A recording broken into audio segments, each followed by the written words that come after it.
दोस्तों, अब इसरो का भी खौफ स्पेस के क्षेत्र में बहुत ही तेजी से बढ़ रहा है, क्योंकि हमारे देश ने चंद्रयान 1 मिशन मंगल और चंद्रयान 3 जैसे कई शानदार मिशन सिर्फ एक ही बार में सफल कर दिखाए हैं। अभी हाल ही में चंद्रयान 3 की सफलता के बाद इसरो को दुनिया में एक नई पहचान मिली है। जिस देश को कभी सपेरों का देश कहा जाता था, आज वह तकनीक क्षेत्र में अमेरिका, चीन और जापान जैसे देशों को भी टक्कर दे रहा है। और आने वाले समय में इसरो और भी इससे बड़े बड़े मिशन को अंजाम देने वाला है। वो मिशन कुछ इस तरह है: आदित्य L1, गगनयान, मंगलयान 2 और शुक्रयान जैसे ही अनेकों मिशन इसरो के द्वारा किए जाएंगे।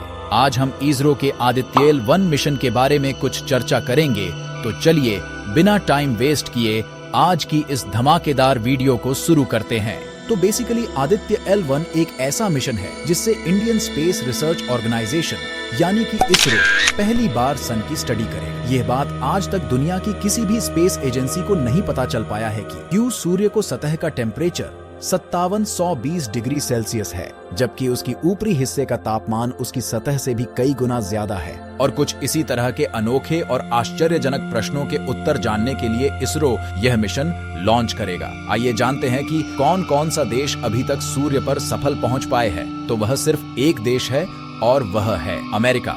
नासा ने साल 2018 में पार्कर सोलर प्रोब नाम से एक मिशन लॉन्च किया था। अब अगर आदित्य L1 की बात करें तो यह आज यानी कि 2 सितंबर 2023 को करीब 11:50 पर श्रीहरिकोटा से सतीश धवन स्पेस सेंटर से लॉन्च किया जाएगा। वैसे अगर बात करें तो इस मिशन की प्लानिंग 2008 में शुरू कर दी गई थी, पर दूसरे मिशन में बिजी होने के कारण इसे डिले कर दिया गया। पर 2016 में जब इस मिशन के लिए करीब 300 करोड़ रुपए का बजट पास हुआ, तब इस मिशन में तेजी आई। फिर समय बदलने के साथ इस मिशन में भी बदलाव किए गए, जहां पहले इसे 800 किलोमीटर के लोअर अर्थ ऑर्बिट में स्थापित किया जाना था।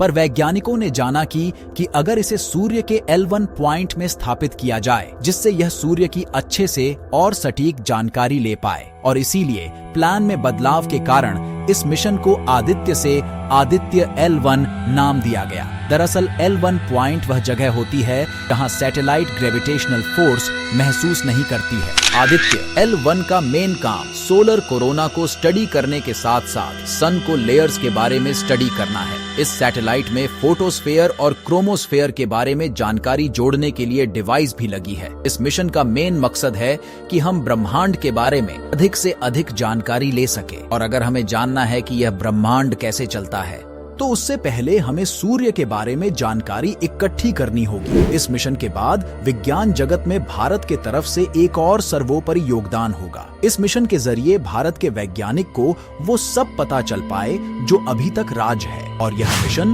भारत के लिए ही नहीं बल्कि पूरी दुनिया के लिए महत्वपूर्ण है। भगवान से मेरी यही प्रार्थना है कि यह मिशन आज यानी कि 2 सितंबर को सफल हो जाए। तो आइए हम सब आदित्य L1 की लॉन्चिंग देखें। तब तक के लिए take care and stay awesome.